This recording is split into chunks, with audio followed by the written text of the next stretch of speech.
Hello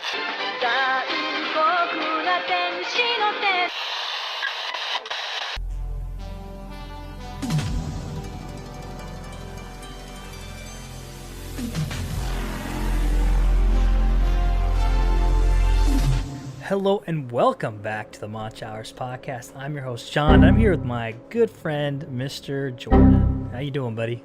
I'm pretty good, bro. Again with the good friend shit. Like, what's up with that? Come on. What, man? Dude, what's going on? You gotta fucking just stoke my ego a bit. We go through this every week. I feel like you need to just, like, boost me up, make me sound like the best friend ever. Hello, welcome to the Monch Hours podcast. I'd like to introduce my amazing friend, Mr. Jordan. Yeah, continue with How's it, that, bro. man? Yeah. Right there. Amazing, phantasmical. Dude, an amalgamation of multiple great words. This guy making up shit now. Fantastic. What was that? Phantasmical. Phantasmical. Extraordinaire. Shit. I can gas you up, dude, all day if you want bro, it. I appreciate it. You already got married, though, so it's kind of... I gotta keep that on my side. Yeah, you need the fucking just the boost. Yeah. Anyway, so this week we're talking about food and anime. And this is a subject that Mr. Jordan here is very excited to talk about, considering he's a big boy, so I'm pretty sure he's eaten quite a bit in his life. Well, he's tall. I mean, not the other way around. But yeah, then we'll hit our recaps at the end there with our new shows, which is Fist of the North Star and Brand New Animal. So, all right, let's cue the intro and crack a cold one. Yeah, buddy. Yeah. Welcome to the Monch Hours podcast, where we consume manga and anime with pleasure. Crack a cold one and enjoy the show. I hope we can finally fight without any distractions now. How do you know the Muju style? Fate is a fascinating thing. The Muju style would be something that I alone am the master of. There's no escaping that it's your destiny to die by my hand. Since it is destined, I'd like to see what the Hand of God is all about. Gladly. I've been sitting idle now for far longer than I would have liked. I'm not going there to die. I'm going to find out if I'm really alive. I have to do it, Faye. It's all a dream. Yeah. Just a dream.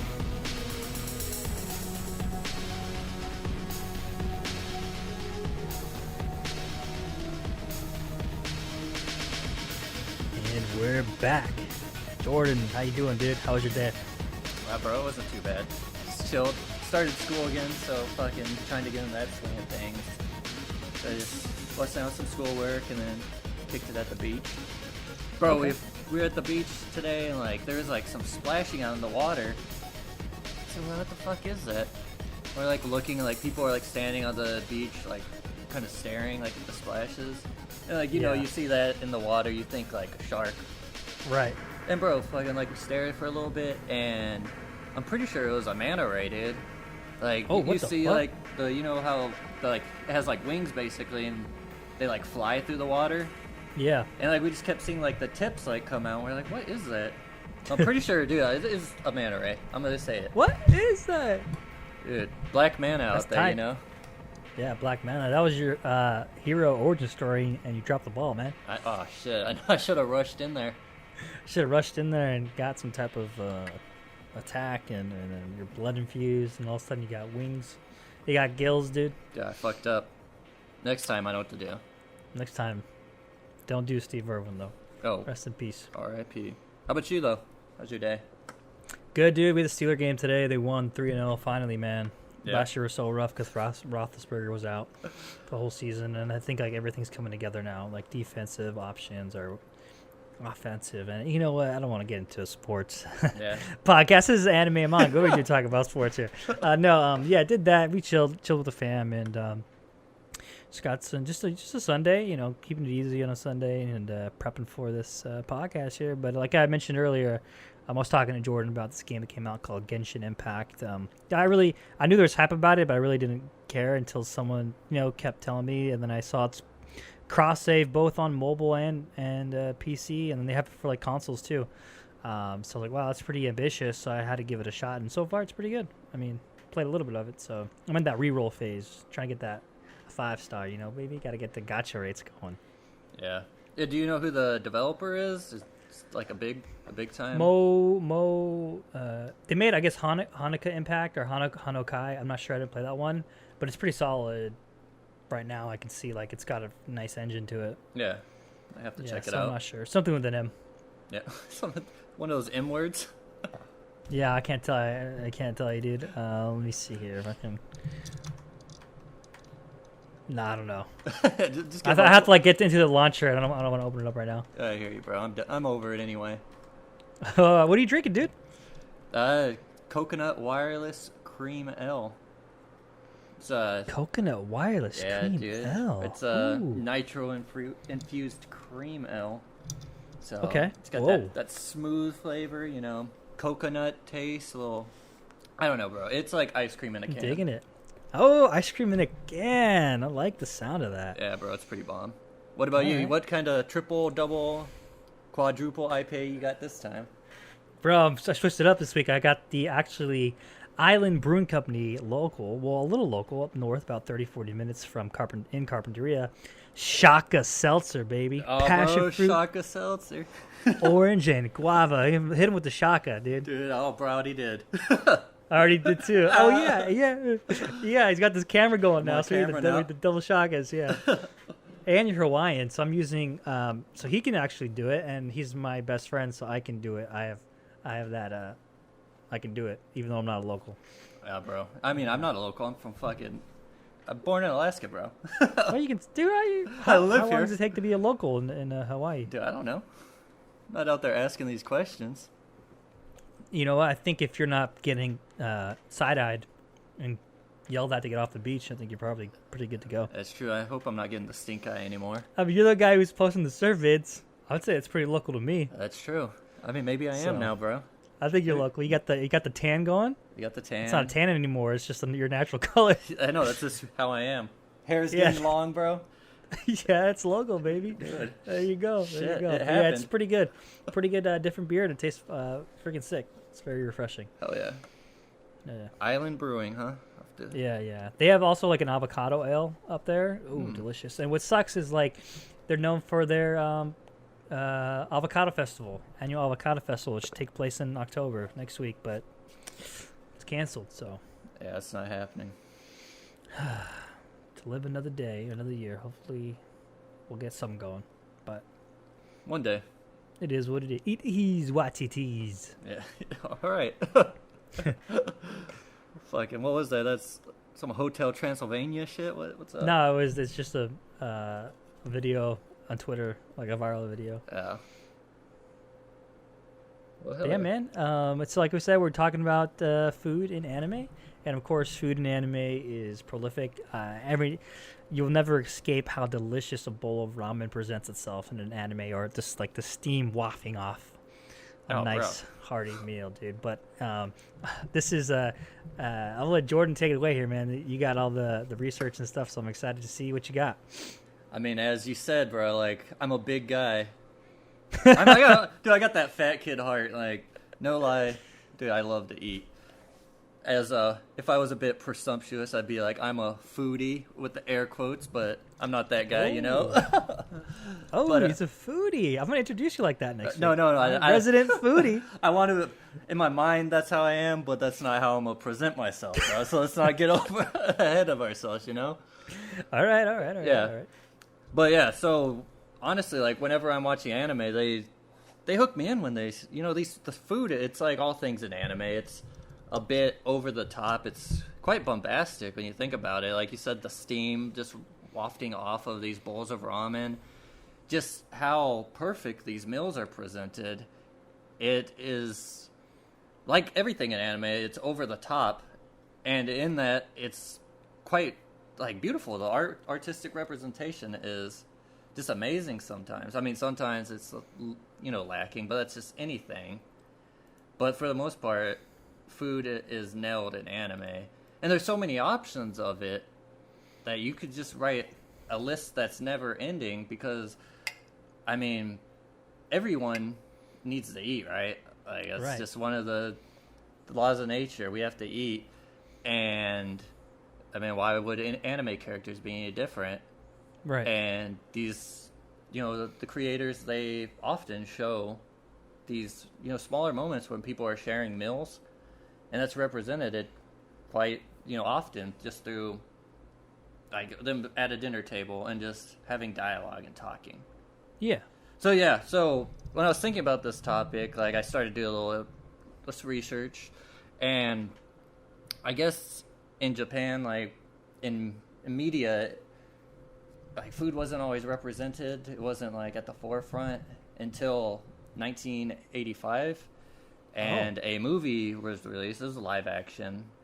It was called Tampopo, which resonated with me because, this is a little side note, in Phoenix, dude, my favorite ramen shop, used to go with my brother all the time, and I'd take like anyone who come to the valley. You took me.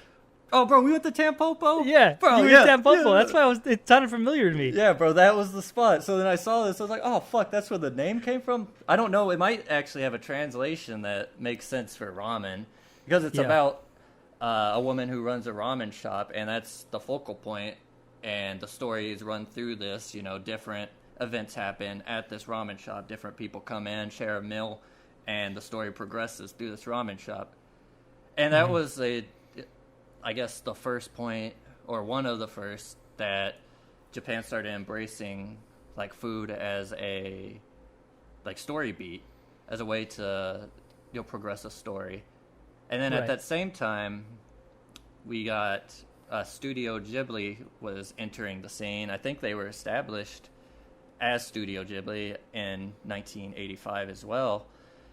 And I know some of their films came out prior to that, but I'm pretty sure those ones were picked up under the Studio Ghibli banner after. Like Disney picks up Marvel, and now Marvel is like Disney movies, stuff like that. Right. So I'm pretty sure that's how that happened. But when you watch a Ghibli movie, I mean, Ghibli might be like one of the most... Ghibli or Ghibli? I say Ghibli. Ghibli. You go Ghibli? I go Ghibli, yeah. So one of us is right. Yeah, I know, dude. That's how we cover those bases. Yes, sir. Smart. But when you watch a Ghibli movie, bro, I'm going to say it like you're wrong. A Ghibli. But when you watch one of their films, they're constantly just throwing out small little intimate scenes of these characters enjoying meals together, or just food being present in the film. So like a few examples, you have Spirited Away, which the whole story revolves around the beginning, where we have, what was her name, the main character, Chihiro.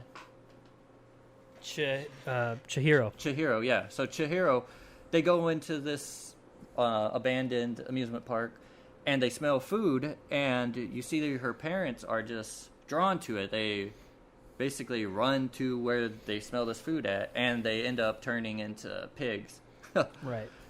And it kind of shows like it's I guess a representation of just humanity's gluttony, just to want to consume. And I never really thought about this premise in the film, because later in it we have almost the same scenario with No Face, where all of the spirits are just in the bathhouse are just bringing him food, and he's just fucking consuming it, just shoving it down his face, and that's also like just like the nature of humanity. And in this instance, I mean, it's a spirit, but just to take in and consume.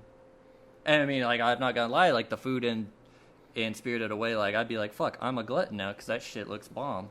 Yeah, it's like you're ravenous, and I think like I've always thought of it too, like especially in Ghibli or in that scene. It's like the food is an excellent plot device or story device to see how gluttonous the human nature is, but it's like it's more than just food. Like I said, it's more than just food. It's just human nature. It's like food's just a good representation, but like when it comes to like natural resources and consuming things that the earth provides, and like just it is human nature just to like be greedy about shit. And it's like we have to be like obviously raised by our parents and all that, but like you have to fight it. Yeah.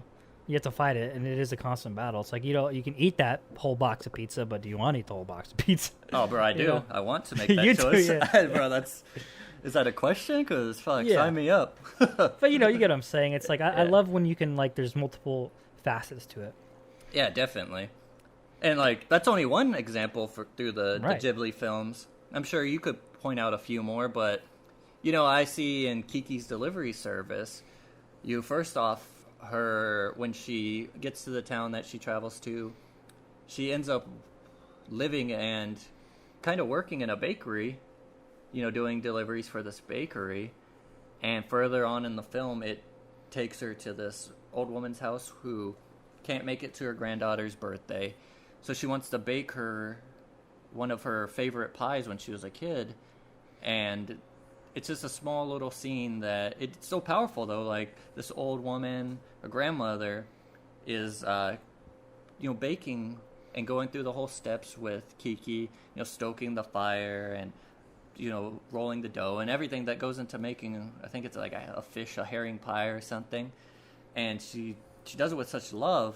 And I feel like that's one of the things with cooking. Like, when you cook for someone who isn't like your family or someone you care about, you're putting in love into it. You're not just throwing it out there. It's not like fast food where you get it and it looks like shit, It never looks Right. like the picture that you see on the menu. But when it's someone in your family, your mother, like, everyone loves their mother's cooking. Like, that's the comfort food. At least for me, I know, like, whenever my mom cooks, I'm like, all right, we're going in, And I'm sure, I'm sure you're the same, bro. Yeah, especially growing up, like being biracial, being half Mexican, like food.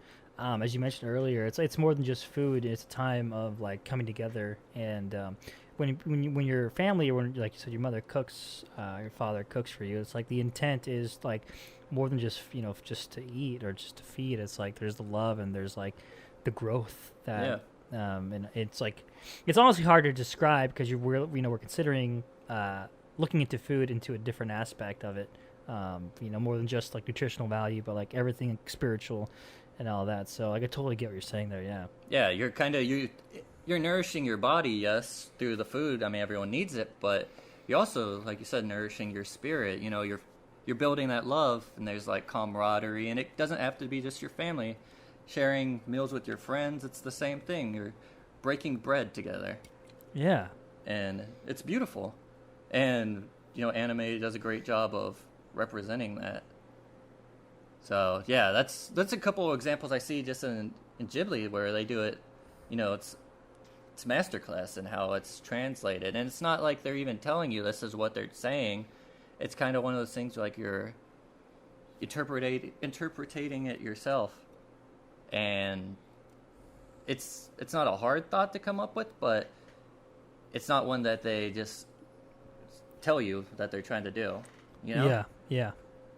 And that makes it even more appreciated. And it also shows the power of just sharing a meal. Like, it comes across clearly to everyone in all culture. These films are made in Japan, but to us in the West, it's an easy translation because everyone has to eat. Everyone shares meals.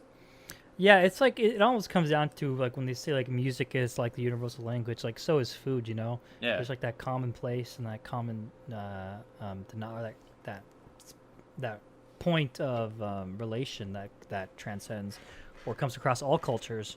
And it's like it's like more than just Ghibli. Like it's just it's present in so many shows, so many movies. In animation, sticking to that subject. It's like off the top of my head, like it's just like eating food to power up, or like even like in like the Fate Stay Night, like even like their or the Fate series. Like, Shiro makes food for Saber, and like it's delicious and it's nicely packed. Or when like you have animes where they pack their lunches like in a bento bowl, like a bento meal case, and it's like, Yeah. like I'm thinking of Kaguya-sama, Love Is War. And it's just like it opens up the possibilities for so many things other than just food. It's like I'm connecting with the person, and it's honestly like it's really wholesome. It's really wholesome aspect. Yeah.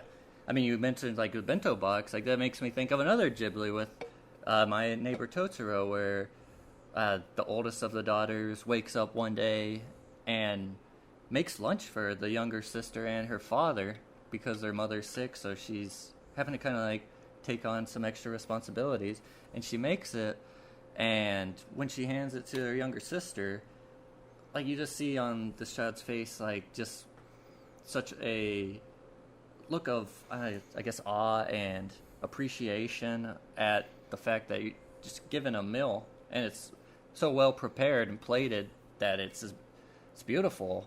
Right. And I mean, I've had those meals where it comes out to me and I'm like, oh shit, I don't even want to touch it because it's so beautiful looking, It's so beautiful. It's a work of art. Yeah. Yeah.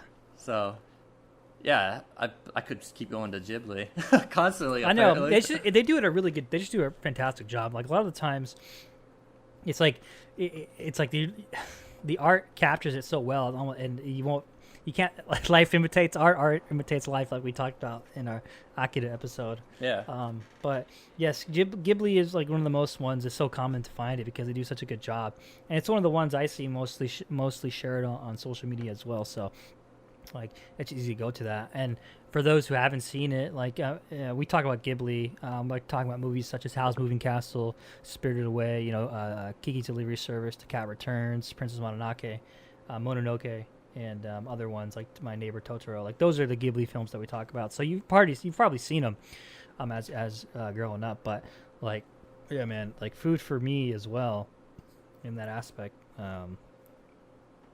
It's just like it's like when my mom makes like she takes great pride in making like rice, and when she makes the perfect rice, dude. Hell yeah. Ah, Oh, bro. you don't want to dig into it. It's too good. It looks too good. Right? It's just sitting there. You're like, so now what? Do we just like take a picture of it and this Instagram this shit and just Yeah, leave it be, and let it rest? Dude, it's so funny because like Instagram really like at the beginning was like all about food. That was like the thing. It was. People posting their food. Still obviously happens to this day, and there's foodies and all that. And I don't mind it. I'd rather see food than like your 5th baby picture that you've taken today. Yeah, true. Like get me hungry, get me enticing, man. Make me want to cook something. Make me want to go out. Yeah. And it's crazy. Like food service as an industry, how it rotates today. Like during this whole COVID situation, like it's one of the few things that is an event that's still, like you can still connect people with. Like you can't go to watch a movie or go to the arcade or whatever because it's locked down. But like with food, you can order it, get takeout, pick it up, and things like that. So Yeah. I mean, yeah, like you speak on that. It is an event.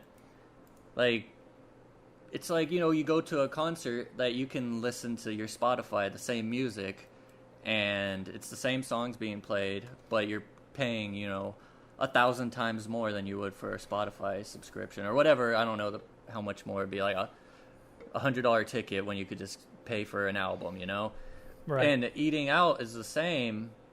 You go to a restaurant, you could cook a steak, you could buy a steak at the grocery store for, whatever, $15, but you go to a restaurant, you pay double, but everyone does it. Everyone cherishes those moments, and, there's such a high markup, but you're also getting what comes with it. You're being surrounded by people, you're being presented with, a chef. To me, I consider them artists, and you're being presented with what they...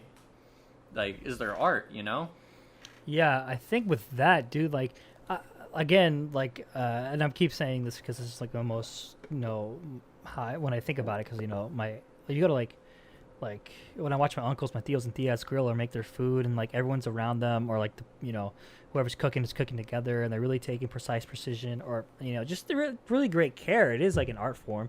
But like I think of like when I go to like sushi and I sit at the sushi bar, right? Yeah. And then they like their precise slices, like one slice driving through whatever they're preparing, and they place it in such a small, like in a meticulous manner, and they put it, and they have this great package, and it gets presented to you in a plate, and oh man, it's like, it is art. I mean, honestly, like, we don't want to eat it.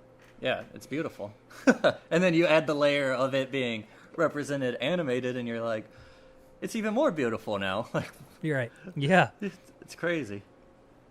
But yeah, so going on from that, you see just food it shows its face in so many ways through anime. Mm-hmm. And most of us, we've seen, some of the big hitters in shonen, like Dragon Ball Z. Almost all of the naming conventions in Dragon Ball Z are food names. You got Goku, which is Kakarot, Kakarot, and that's carrot. You got Vegeta for vegetables. You got, I think Gohan translates to rice and meal, so it's like a double hitter of both food. You got like Raditz for radishes. There's so many. It just goes on and on, right. It's almost the whole naming You even convention. got, like, past that, you even have, like, appliances, like Cooler and Frieza. Yeah, that's true. Yeah. I didn't even think of that. They tied together. Shit. Got Launch. It's almost lunch, Like, Oh! shit. But yes. Piccolo. What is Piccolo? Fuck, I don't know. Cucumber? Cucumber? Maybe. Pickle. Oh, duh. Piccolo. Oh, duh. Shit, what the fuck? That was the easy one, too. It's all green, too. But yeah, beyond that, too, you see, like, Goku, the most powerful guy in the show. But what is his other enduring trait, or one of his other enduring traits? It's his love. Packs it away. Yeah, it's one of his love for food, He's not just eating, bro. He's fucking... I remember one episode, it might have been in one of the movies, he goes in on this rice, and he's like, fucking chew attack, and he's like diving into this bowl. And like I was like, it is basically like he's attacking the food. And even like further on in Super, you got Beerus now, who's obsessed with food. Mm-hmm. He bases what planets he's going to destroy on what kind of food they can offer him. Like, I mean, it's so small-brained, but at the same time, you're like, food is that strong, it's that powerful. Like, you don't want to fuck up, like, a masterpiece of a meal just because you're going to destroy the planet, right? Right. Yeah. Yeah. So, yeah, that's some of the things that jump out at me just in DBZ. Also sensu beans, you're intaking this bean, and it has a healing property. And just like food, it can heal, bad moods. Certain foods are supposed to be able to have actual healing properties, and it kind of is represented through a sensu bean. I mean, not to the same levels, of course, but, there's kind of some symmetry between that. You know what I'm saying? Yeah, and I think it's like that gluttonous character that it kind of, there is that. I mean, there is that kind of in multiple series as well. It's like not just Goku. Like, I think of like what we recently saw or watched was Dorohedoro, and with Kaiman and his like just gluttonous appetite for gyoza. Yeah, dude. And yeah. I was thinking of that as well. Like, he has that love for gyoza. Like, he'll do anything for it in that show. That's like the one thing that keeps him going. And it's someone that's prepared by God, what's her face? I can't remember her name. I just remember Shin and Noi so much because they're my favorite from there. I think her name, it was some in name too, right? Huh? I'm pretty sure her name started with the N, but I can't remember what it is. N or M? N. N. I don't know. Some. Yeah, it's not dwelling on it. But yeah, it's like you were saying, it's prepared by someone who cares for him too. So like, it's good food prepared by someone who loves you, and that's basically, she cares about Kaiman, and we see that. So another anime, and you just started Naruto Shippuden, right? Yeah. Is it Shippuden or Shippuden? Yeah, bro. We're gonna fucking be divided on this one again. Let's go. I just don't know. That's an honest question. I don't know either, bro. I'll take Shippuden. You take Shippuden. Shippuden. Dude, I feel like my It's so like yes, like last episode, Akira or Akira, you know. Yeah. It's hey, you know, like I said, we'll take both sides so no one's gonna feel left out. But yeah, I just started it, and it's been a long time coming. It's been a long time coming. Like I know I've always gonna watched it, and do it. The best thing was putting in the effort and then having one of our OG followers and mutual content creator, Sencha Tunes, recommend me, or she provided me a list of our link that had the list of episodes without the fillers. Yeah. And that's been huge, dude. That's been huge. I'm like actually looking forward to like watching every next episode. Oh shit.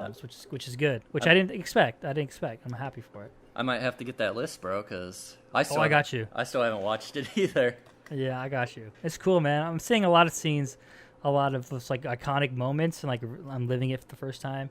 Yeah. And it's really cool. You know, you can watch highlights and like compilations, but having the build up and watching it play out throughout the episode is something else. Yeah, definitely.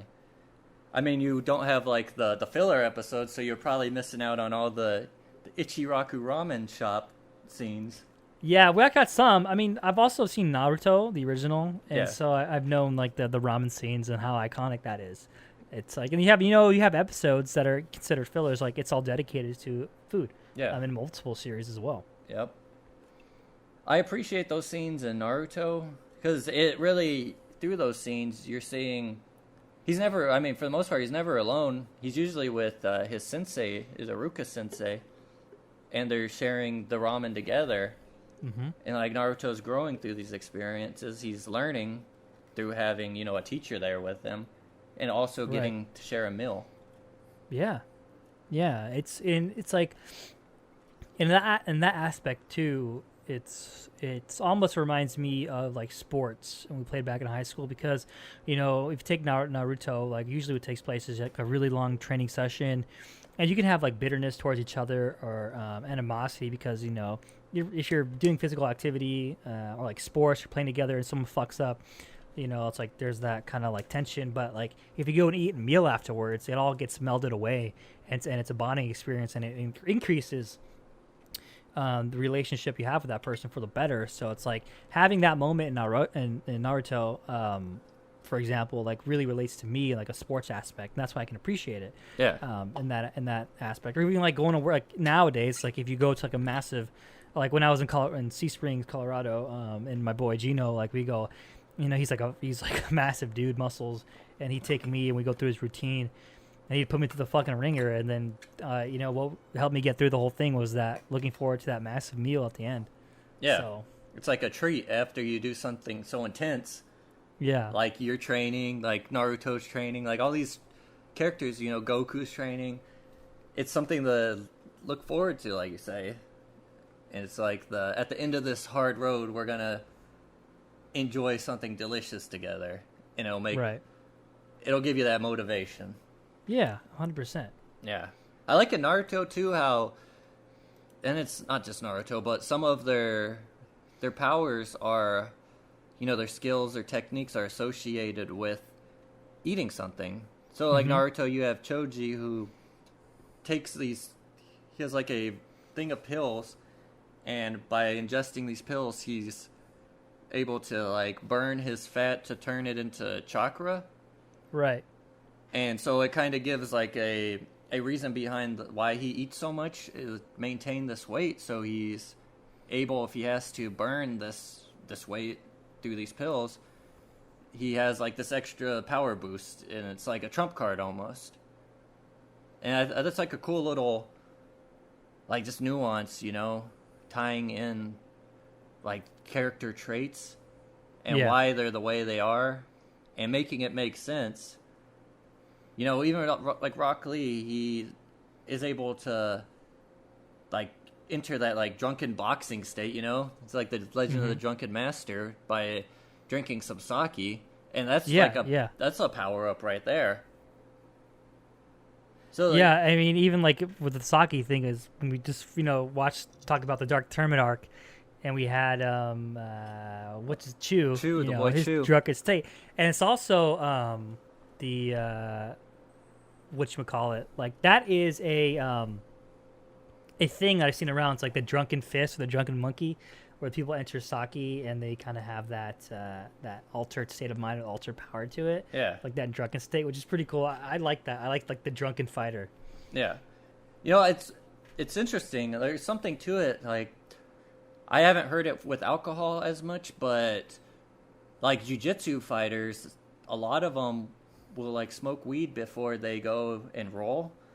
And they say, like, from what I heard, they enter, it's like a flow state, so your mind is almost taken out of it, and your body is just going through like the motions of the training that you've, drilled into, the muscle memory. Right. I wonder if that's kind of this, like, similar to what, this drunken boxing. You said drunken monkey. I wonder if that's the same, like, thing that they're going for. It's funny that you mentioned that, because I took a little bit of jiu-jitsu back in Arizona with our mutual friend, Mark. Shout out Mark. And one of the things that, like, a critique I had was I was too explosive when rolling. And I often wondered what that was until, like, I came to the conclusion, like, and you mentioned it, like, right now, like, you be fluid, like, when you're rolling, if, like, you're too explosive, like, you're doing things, like, your body doesn't want to move a certain way. If you're in, like, a grapple, Yeah.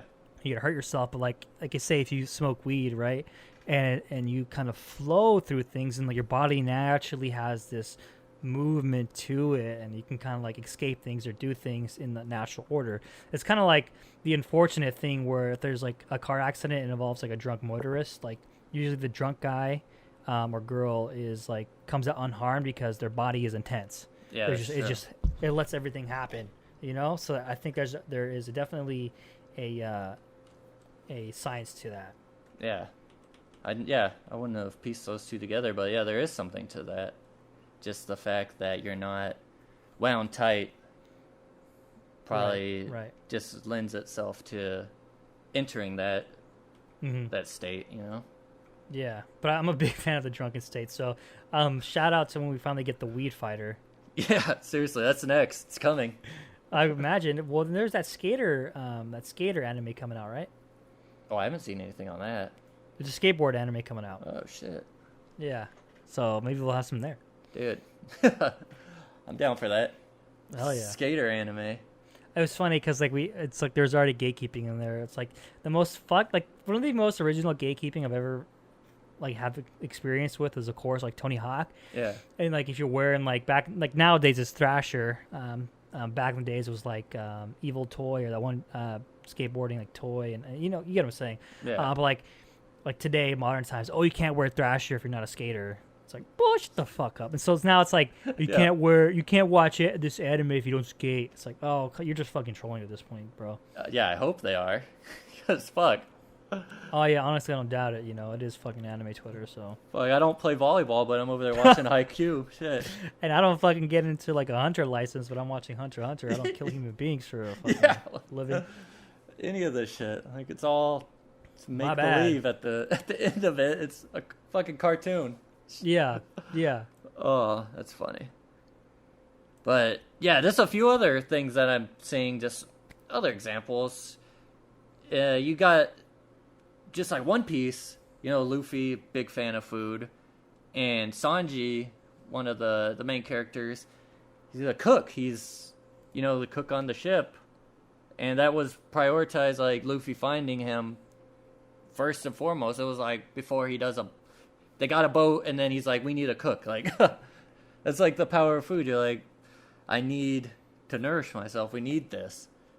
And you see that, like, Sailor Moon, you've got Usagi, right? That's her name.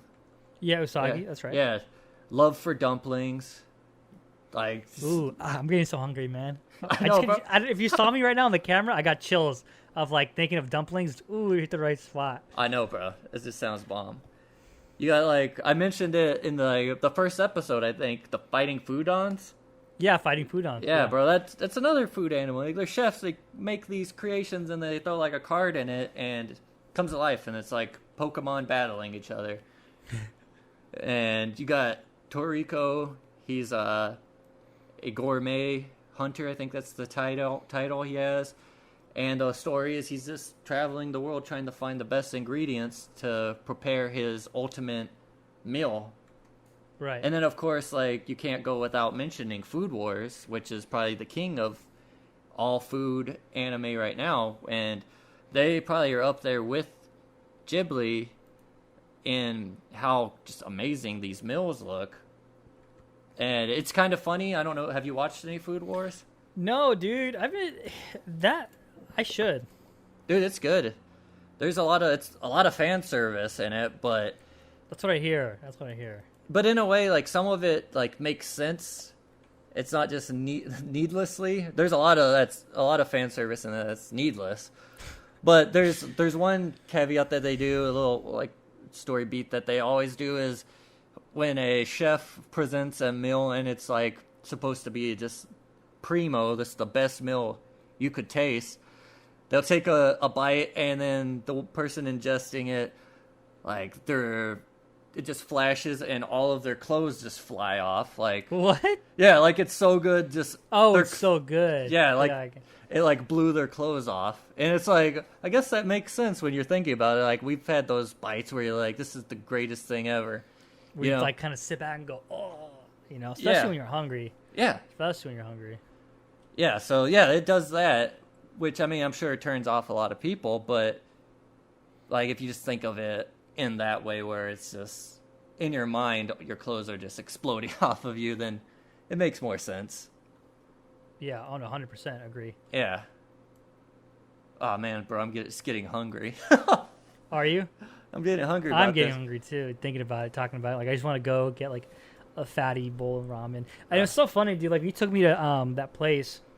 And I tell Tampopo, people bro? about this. Yeah, Tampopo. I tell people about this all the time because I used to have like that mustache, like the handlebar and the hipsters and all that. Mm-hmm. And they would be like, "Oh, John, why'd you get rid of it?" And I'd be like, "Oh, the maintenance and all that." But I remember like eating ramen, specifically ramen, was like it was delicious, but one of the worst experiences of cleaning and maintaining my mustache because everything would just get trapped in there. Oh, I could see that. Yeah. Yeah, and it's like, fuck, man, it was a fucking project, dude. Shit. The things you do for ramen, bro. The things I do for ramen, hell yeah. But it was worth it for the taste. It was. Oh, Bro, damn, I want some so bad. Let me ask you this. Do you remember the scene in My Hero Academia? And I feel like it was in maybe this past season, maybe season 3, where Midoriya is at that lunch table, and he's going in his head, he's having like this inner crisis because he knows he can't tell anyone, the secret he knows about All Might, and I think it's at the same time where they're about to go in to save, I can't remember her name, the little girl from Overhaul. Mm-hmm. And so they went through the whole situation where, and I think this is that scene, but they went through a situation where they saw her and then they let her go because they couldn't reveal like the greater plan. Right, the big picture. Yeah, so Midoriya's having this crisis, just trying to deal with everything, and he can't like verbalize it to anyone. And he's murmuring. Yeah, and Ida and Todoroki are at the table with him, and they realize something's up, and they know he's not going to tell them, but they share their food with him. They're like, do you want to eat my whatever? I think udon. Todoroki might have been eating udon, and right. like they share their meal, and after Midoriya takes the food and eats it, like you see his spirits are lifted just through that, and that's basically like the gist of what the power of food. It like can literally change your mood, and just knowing someone will share it with you and give up themselves taking it in. It's 100%. It's also the thought, Yeah, and it's like the whole power of the food thing too. It's like there's a reason people eat like when they're stressed or depressed or something. That's why I think like anxiety is like one of the worst fucking things in the world, because like you can be sad, mad, angry, depressed, and like still have an appetite, but like anxiety will fuck you up. And like I'm speaking from personal experience, like where you can't eat food, you're gonna throw it up. Yeah. Like you're just fucking nauseous and shit. So like it's fucking nasty that way that it works. And like, considering like everybody loves food, dude. Like I don't know any person. I mean, of course, we got to eat it for survival and all that. But like, we talk about that spiritual upliftingness, and then, the people giving it to you, like you mentioned, and like that connection as well, that bond. It's very hard. Very little things these days that enable such a fluid. I can't think, for lack of a better word, a fluid reaction, or interaction. Yeah. I hear you. It's something we touched on earlier. Like, every culture has in common the fact that people come together and share meals, right? Right. You said music is a great, universal language, and we mentioned food is also, and it's translated throughout, all countries almost. Like, we're obsessed, anime has their food anime. Here in the United States, we have, the Food Network. And it's basically just representing the same thing, We're showcasing food. Like, right. And it's such a big market that, there's so many food anime out there. There's so many cooking shows here. It's such a huge thing. It's it's something in our everyday lives. Right. Yeah. Yeah. I mean, I think like when we have like Gordon Ramsay and Great Cook Off or Bake Off or like Chopped and all that, which I love watching. Yeah. And I think and Netflix has this really amazing kind of mini documentary. I'm not sure what you would call it, but it really hails onto what we're talking about when like you have like a chef or a person that's creating the food that really nails it down, where they know it's like it's not just food, but it's like the way that it was grown and how it's from this culture, this region. And like these chefs will go out and they show you like I pick it from this, I get the ingredients from this natural, like just like an example, like say for example this dish is German, right? Yeah. And like they'll or this like let me see. It's like, yeah, say for example there's this famous restaurant in Germany and it's known for German food. It's like instead of like ordering, like getting shipments of like ingredients, like he'll pick the spices. This person will pick the spices from a natural growing place, because it's like this is the authentic, like you're getting it from this land, this soil. This is what makes this like this cultural dish. And it's like, not to take away from like people who obviously like get spices from like a supermarket or whatever, but it's like when you really get into that level of detail and that level of love, I feel like that is a really good translation into like when we see these dishes and being prepared in Ghibli, for example, and Dragon Ball Z, and other shows and series as well. It's like the overall depth to it is much more than we're used to, and something we can appreciate. Yeah, for sure. Something I want to touch on before we like move on is, we love sharing meals. I feel like I've said that so much, like in this episode. Well, that's food. Yeah, but when you see it in anime, you see these foods that you're not accustomed to, right? These are Japanese dishes that most of us probably haven't got to enjoy. And by watching these shows and seeing these characters that we care about enjoy this food, it's almost like they're partaking and sharing a meal with them, and in turn sharing a meal with our brothers and sisters in Japan who really do enjoy these meals. Yeah. And it kind of, in a way, it makes the world a little smaller, and it like just brings us a little closer as humanity. We start to understand other cultures through their food. Yeah, I agree with that. There's this food truck that comes, I think it's like stationed in LA, and every now and then they'll come to like my local spot here, and it's like katsu ramen or katsu something like that, but it's Japanese food. Yeah. And they have like these chicken and sandwiches, and it's like I went there and there was a line, and it was like me and wow, I think I can't really like say this properly without like kind of sounding like shallow or something, but people, there's Asians there and there's Mexicans there and there's white people there, and like it's multicultural. That's what I'm looking for. Multicultural line. It's like, damn, man, isn't that amazing? Very few things other than food that can do that, like, and music as well. Yeah, for sure. Where it brings a blend and it brings the multiculturals together for a common experience. Yeah, I hear you. I'm glad, dude. This is a little like it's something that I'm happy, like, living in Hawaii. There's so much Japanese influence here that just, like, different dishes are so infused with Japanese culture that, Right. like, I might have a meal and not even realize that it has, ties to Japan. Like, you say katsu chicken, like, that's huge out here. Like, almost every restaurant offers katsu chicken, Oh, really? Oh, yeah, dude. It's, like, one of the biggest things. Oh, wow. Yeah, it's everywhere. And, That's like, pretty freaking cool. there's, like, for breakfast, you can get, it's called musabi. And it's just like a rice ball. And it's Hawaiian style, Dude, so it's got I spam want on that. it. Dude. I've never eaten that, but like, it's ever comes back to like the Pokemon series when they have like their packaged rice, it's like in a triangle form, Yeah. and the seaweed underneath it. Yep. I've never had that, and I want it so bad. Oh. I love rice. I mean, of course, I'm Mexican. I love rice. Yeah, for sure. Yeah, bro, I get that almost like, it's like every other day for breakfast on the way to No. work, bro. Yeah.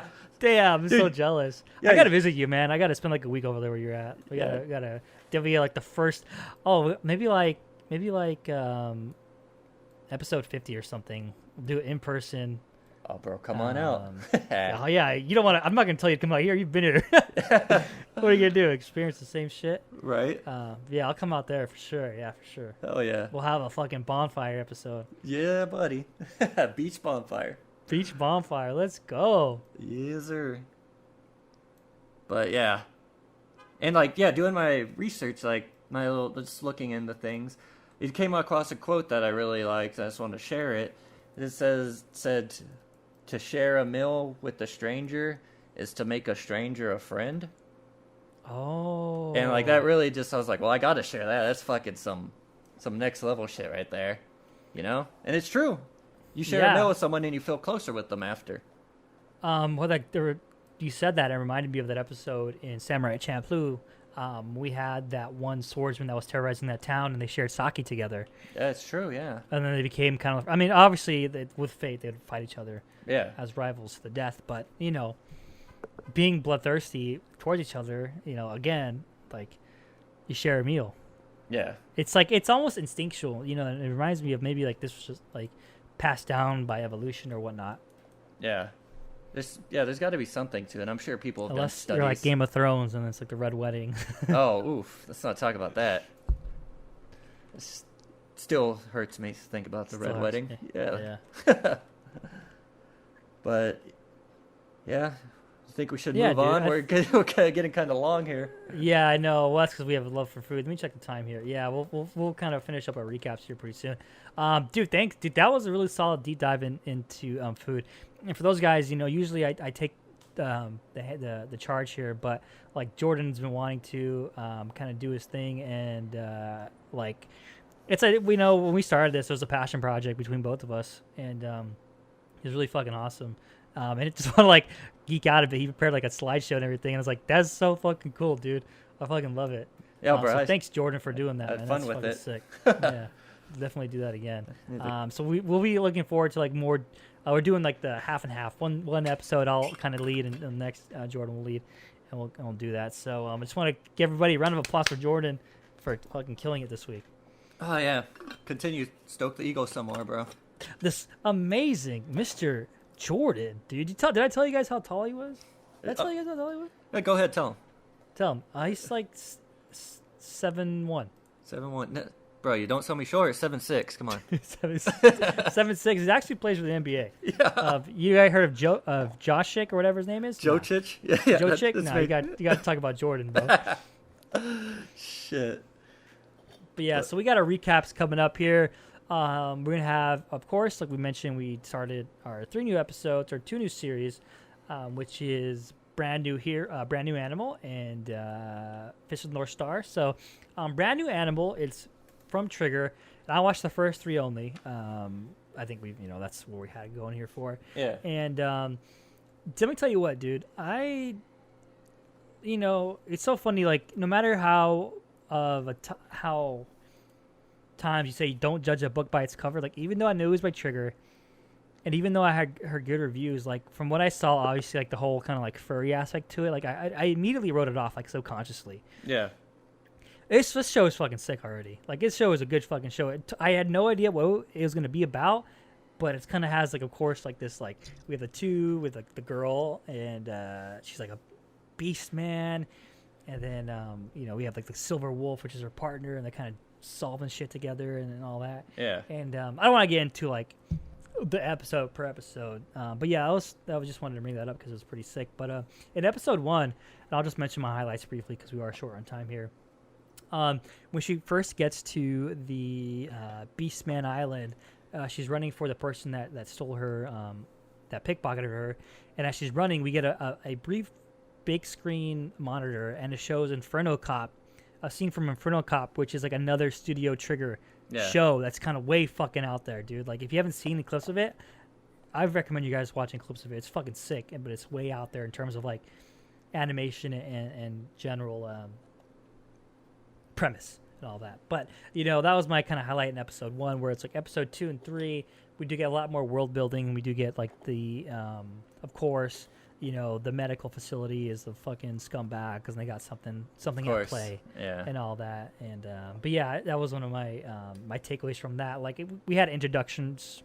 That's kind of like the first 3 are usually. Yeah, usually. So I'm excited for it. Yeah, I'm excited for this series for sure. Same here, bro. It's just hyper stylized. Like, it fucking just breaks the mold on style. It's just so, I don't know, just the color schemes, just the line work, like everything. It's just beautiful, you know.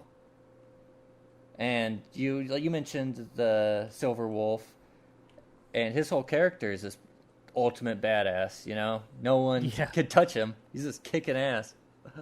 So, yeah, for me, like, my takeaway is just how stylish it is. Yeah, I think, and that's Studio Trigger, dude. Like, they're gonna be stylized no matter what. Yeah. And like, the hyper stylization is one thing they're known for. I was talking to somebody about Promare, which is a Studio Trigger film, and how hyper stylized it is, and it's something that, like, they're known for, even when they're like back in like Gynax and like Gurren Lagann and NGE, like the typography and fonts and all that. But hey, I had my talk about Trigger a while ago, so we don't need to dive into that. Yeah.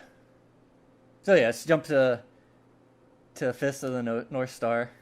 Knock this out. Yeah, dude, it's kind of rough. These first 3 episodes, it was hard for me to get through them. Yeah. I mean, it's a whole Mad Max-esque world, and we've seen that a lot. I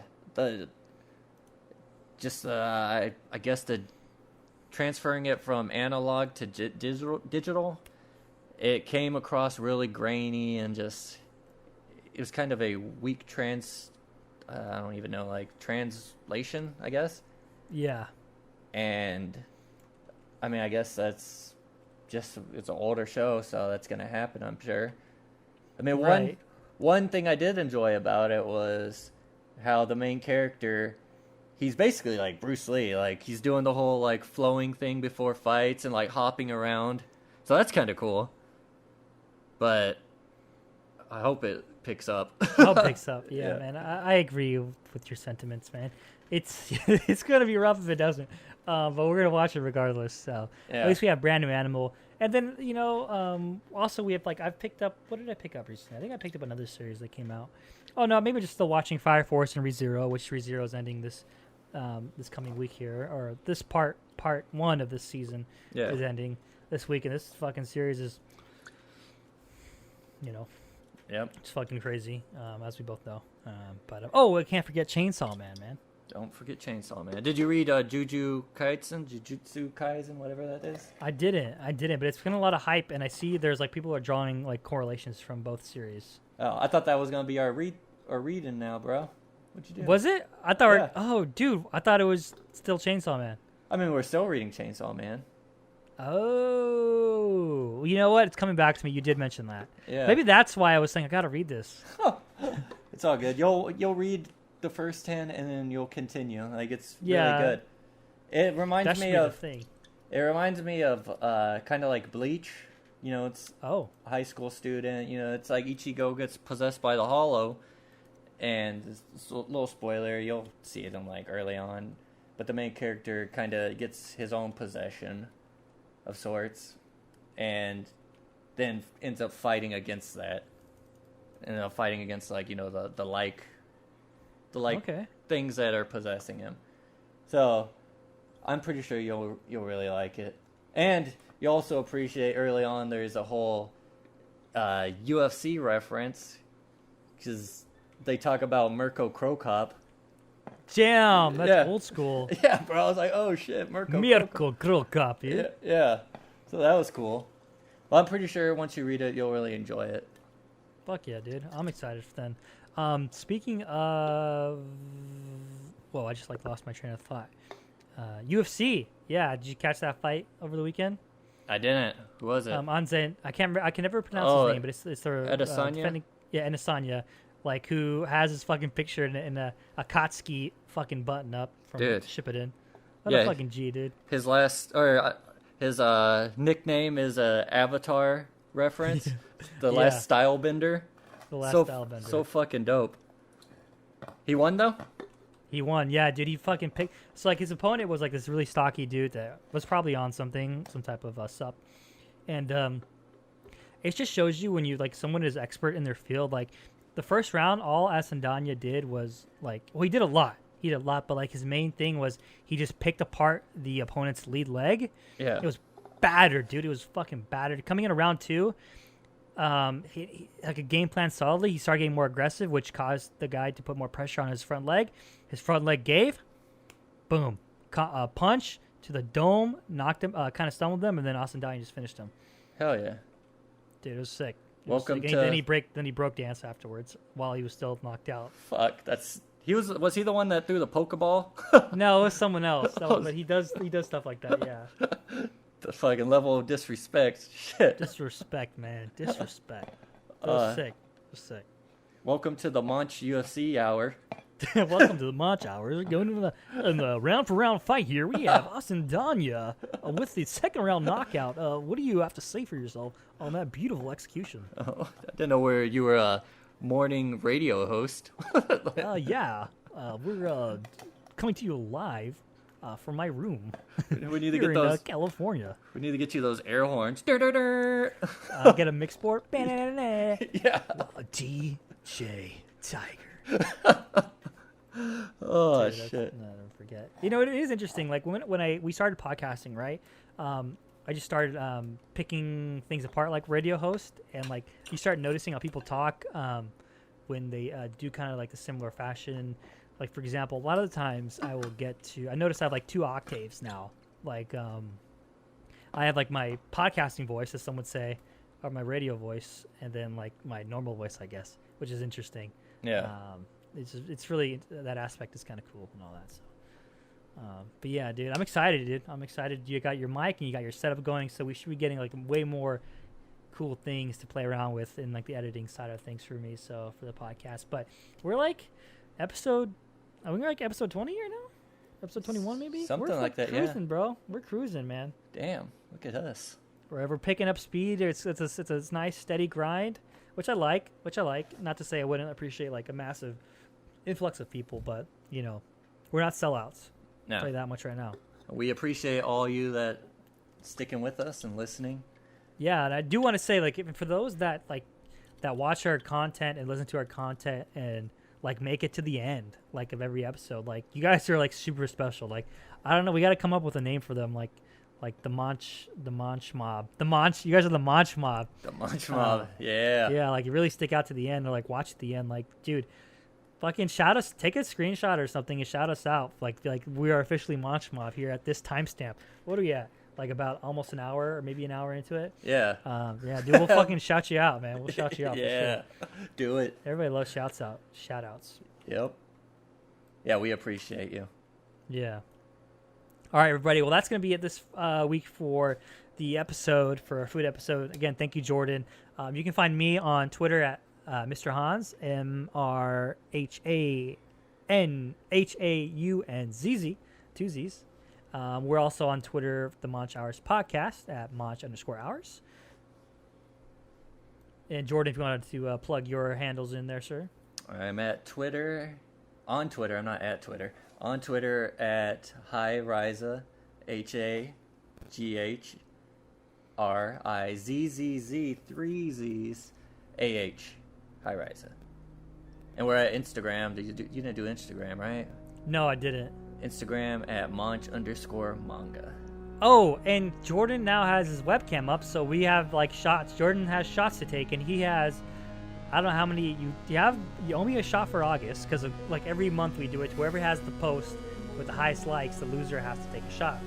I won August, and I'm pretty sure I'm winning September. With the Tatsumaki post, that is our first one that got over 100. Yep. It's still going, baby. Bro, see that you acting like it's a bad thing. Like in reality, I wanted to take the shot, so I'm winning. Yeah, it's true. I have to take it with you, man. Yeah. Boom. We should have done that. Next time we'll do it as like a celebration of like we both got webcams now. Yep. I think I lost Jordan, which is okay because that was the last of our podcast. So thank you again, everybody, for watching, and we'll see you next week on the Monch Hours podcast.